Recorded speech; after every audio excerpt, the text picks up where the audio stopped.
Welcome back to e life guys. आज के इस वीडियो में हम बात करेंगे असाइनमेंट ऑपरेटर के बारे में।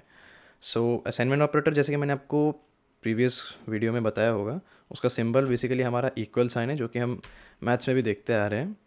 एंड बेसिकली इसका जो रिक्वायरमेंट है, मतलब इसका जो इस ऑपरेटर का जो रिक्वायरमेंट रहता है वो है, एक राइट हैंड साइड में इसको एक आर वैल्यू चाहिए और लेफ्ट हैंड साइड में इसको एक एल वैल्यू चाहिए।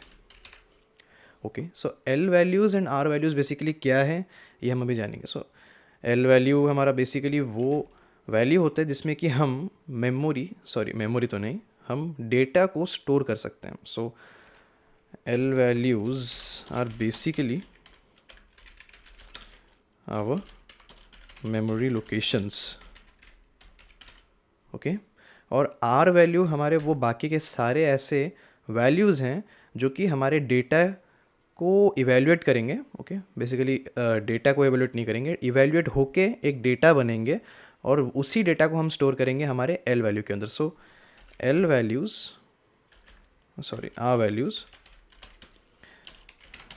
आर वैल्यूज़ बेसिकली तो नहीं बोलूँगा, आर वैल्यूज़ कैन बी हमारे वेरिएबल्स भी हो सकते हैं। अब आप सोचेंगे वेरिएबल कैसे हो सकते हैं ना, यहाँ पे हमारे जो मेमोरी लोकेशंस मैंने लिखा है, हम मेमोरी लोकेशंस को और करके वेरिएबल्स पे लिख सकते हैं, कोई चिंता नहीं है। आर वैल्यू हमारे वेरिएबल्स भी हो सकते हैं, या फिर हमारे कांस्टेंट्स भी हो सकते हैं, या फिर एक एक्सप्रेशन भी हो सकता है। यानी कि अगर मैं एक एग्जांपल दूँ, एग्जांपल ऑफ आर वैल्यूज़, तब देख सकते हैं। सपोज़ कि मैंने एक इंटीजर टाइप का वेरिएबल डिक्लेयर किया है और उसका नाम है A, let's say int A. Okay, so ये जो ए है इसको हम एल वैल्यू के हिसाब से भी यूज़ कर सकते हैं। क्यों?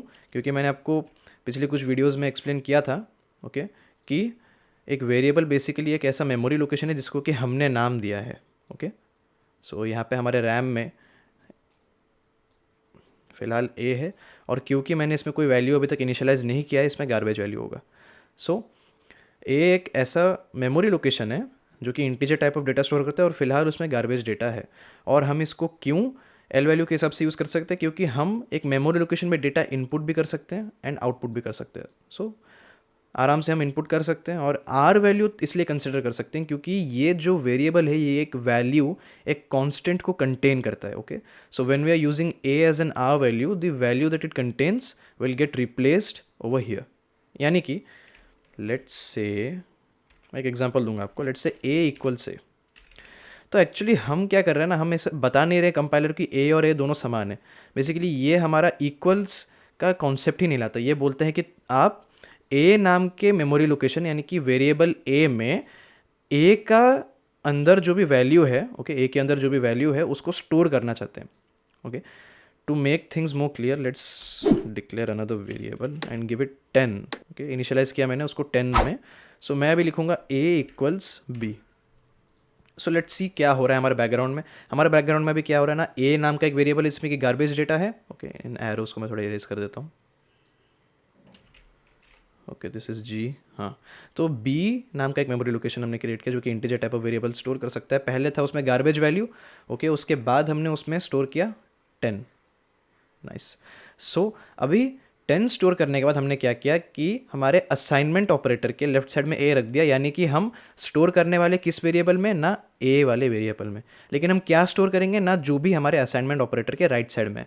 राइट साइड में हमारा बी है, तो बी के जगह अभी उसका वैल्यू रिप्लेस होगा। कौन सा वैल्यू ना, जो कि वो कंटेन करता है। तो फिलहाल बी हमारा 10 कंटेन करता है। बैकग्राउंड में अभी क्या होगा ना, बैकग्राउंड में ऐसा दिखेगा हमें ए इक्वल्स 10। क्यों?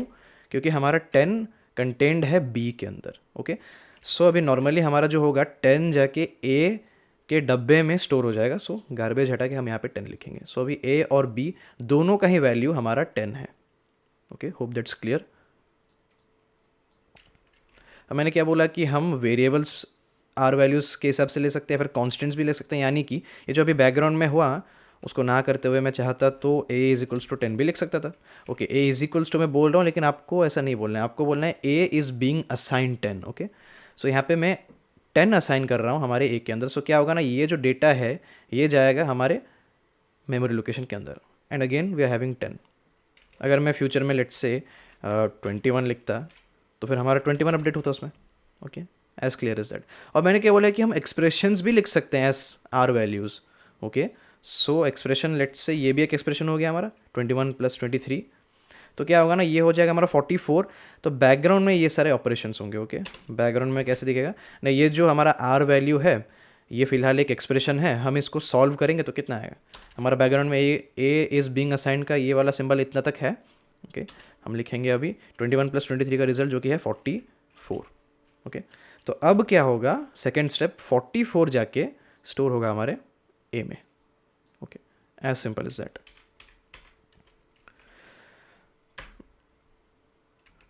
अगर आपको एक और एग्जांपल चाहिए तो फिर मैं आपको एक और एग्जांपल दे सकता हूँ। मैं यहाँ पे बी भी रिप्लेस कर सकता हूँ, तो अभी ये एक 2 स्टेप प्रोसेस हो जाएगा। ओके, पहला वाला भी 2 स्टेप था, लेकिन ये वाला भी एक 2 स्टेप प्रोसेस है। कैसे ना, देखिए हमारा पहले बैकग्राउंड में क्या होगा ना, बी क्या वैल्यू कंटेन करता है। ओके, पहले वो यहाँ पे रिप्लेस होगा। सो ए इक्वल्स हमारा बी में जो वैल्यू है यहाँ पे 10 हमने रखा है, सो बी में हमारा 10 आ गया। उसके बाद हम प्लस रख के हमारा 23। उसके बाद सेकेंड स्टेप क्या होगा ना, ए बीइंग असाइंड 10 + 23 यानी कि 33। ओके, तो फिर अब क्या होगा ना, 33 जाके हमारे ए में स्टोर होगा। ओके, 2 स्टेप प्रोसेस नहीं था, 3 स्टेप प्रोसेस था। सो अब जाके हमारा 33 ए में स्टोर हो जाएगा। सो बेसिकली आप अभी समझ सकते हैं कि इसका ऑपरेशनल कैपेबिलिटी कैसा है ना। हमारा assignment operator works from right to left, यानी कि हमारा जो आर वैल्यू हमने यहाँ पे प्रोवाइड किया है वो अगर एक वेरिएबल है तो फिर हम उसको पहले उसका वैल्यू से रिप्लेस करेंगे। उसके बाद अगर एक्सप्रेशन होगा तो फिर हम उसको पहले इवेल्युएट करेंगे, उसके बाद जाके हम उसको स्टोर करें एल वैल्यू में। So basically it is an right to left operation. Okay, जो भी हमारा आर वैल्यू है हम पहले उसको अगर पॉसिबली इवेल्युएट कर सकते तो इवेल्युएट करेंगे, और फिर रिजल्ट को हम लेफ्ट में जो हमने एल वैल्यू दिया है उसमें स्टोर कर देंगे। ओके, सो यहाँ पे मैंने आपके सामने कुछ एग्जांपल्स लेके आया हूँ, लेकिन मैं आपको बोलूँगा नहीं कि ये सारे वैलिड स्टेटमेंट्स है या नहीं। आप क्या करेंगे, आप वीडियो को पॉज करिए और फिर गेस कीजिए कि इनमें से कौन से स्टेटमेंट्स वैलिड हैं। स्टेटमेंट्स तो नहीं बोलूँगा, ऑपरेशंस वैलिड हैं और कौन से इनवैलिड है। सो पॉज करके अभी गेस कीजिए। Okay, welcome back guys. I hope कि आपने सही गेस किया होगा, क्योंकि यहाँ पे हम 10 को एल वैल्यू कंसिडर कर नहीं सकते, क्योंकि मैंने यहाँ पे क्लियरली लिखा है कि L values are basically our memory locations और variables. Okay, 10 okay memory locations यहाँ पे हटा देता हूँ, वेरिएबल ही कहेंगे, क्योंकि 10 भी बेसिकली हमारा एक मेमोरी लोकेशन है, लेकिन जब हम उसको असाइनमेंट ऑपरेटर के साथ रखते हैं, okay, that is no longer a memory location, that is a constant. Okay, फ़र्क समझना पड़ेगा आपको। Okay, there are 2 types of memory locations हमारे रैम में। कुछ मेमोरी लोकेशंस होते हैं जिनके कि नाम नहीं होते हैं, अननेम्ड मेमोरी लोकेशन, उनमें भी कुछ कॉन्स्टेंट्स होते हैं। ओके, कुछ भी कॉन्स्टेंट हो सकता है। ऐसा भी मेमोरी लोकेशन हो सकता है जिसमें कि हमारा 10 है लेकिन उसका कोई नाम नहीं है, क्योंकि हमने उसको नाम दिया नहीं है। और एक ऐसा मेमोरी लोकेशन है जिसमें कि हमने नाम दिया है, लेट्स से ए, और उसमें हमारा कुछ भी एक गार्बेज काइंड ऑफ डेटा है। गार्बेज इसलिए लिखा है क्योंकि मैं प्रेडिक्ट नहीं कर सकते उसमें क्या कॉन्स्टेंट अवेलेबल है फिलहाल। ओके, सो यहाँ पे जब हम 10 लिख रहे हैं, हम बेसिकली ये वाला हिस्सा एक्सेस नहीं कर रहे हैं, हम खाली कॉन्स्टेंट एक्सेस कर रहे हैं। ओके, सो ये हमें अलाउड नहीं है लिखना। सो दिस इज़ बेसिकली हमारा इनवैलिड, क्योंकि हमें एक एरर थ्रो करेगा हमारा compiler. Okay, this is a compiler generated error. क्या ना, हम एल वैल्यू देने वाले हमें एल वैल्यू देना चाहिए था असाइनमेंट ऑपरेटर के लेफ्ट साइड में, लेकिन हमने दिया एक आर वैल्यू। सो हमसे कंपाइलर पूछेगा कि भैया आर वैल्यू दे दिया आपने, एल वैल्यू रिक्वायर्ड था। ओके, इसको हम लाइव कोड में देखेंगे। एंड सेकेंड वाला भी हमारा इनवैलिड हो जाएगा, क्योंकि यहाँ पे भी हम एल वैल्यू की जगह एक आर वैल्यू दे रहे हैं हमारे असाइनमेंट ऑपरेटर के लेफ्ट हैंड साइड में। थोड़ा स्पेसिंग दे देता हूँ। उप्स,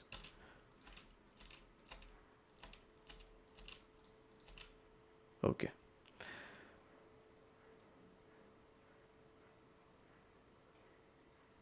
सो 10 इक्वल्स टू ए, ये भी एक फेल्ड ऑपरेशन हो जाएगा। इवन दो ये एक आर वैल्यू है, हमने सही से एल वैल्यू प्रोवाइड नहीं किया है। ओके, उसके बाद हमारा ए प्लस बी। ओके, ये एक इंटरेस्टिंग चीज़ है। यहाँ पे हमारा ऑपरेशन कैसे होता है ना, राइट टू लेफ्ट होता है। Okay, right to left. तो पहले हमारा जो कंपाइलर है वो देखता है कि ओके 30 मुझे प्रोवाइड किया गया है, कोई बात नहीं, एक वैलिड आर वैल्यू है, कुछ इवैल्यूएशन भी करने की जरूरत नहीं है, एज इट इज़ हमने कांस्टेंट प्रोवाइड किया है यहाँ पे।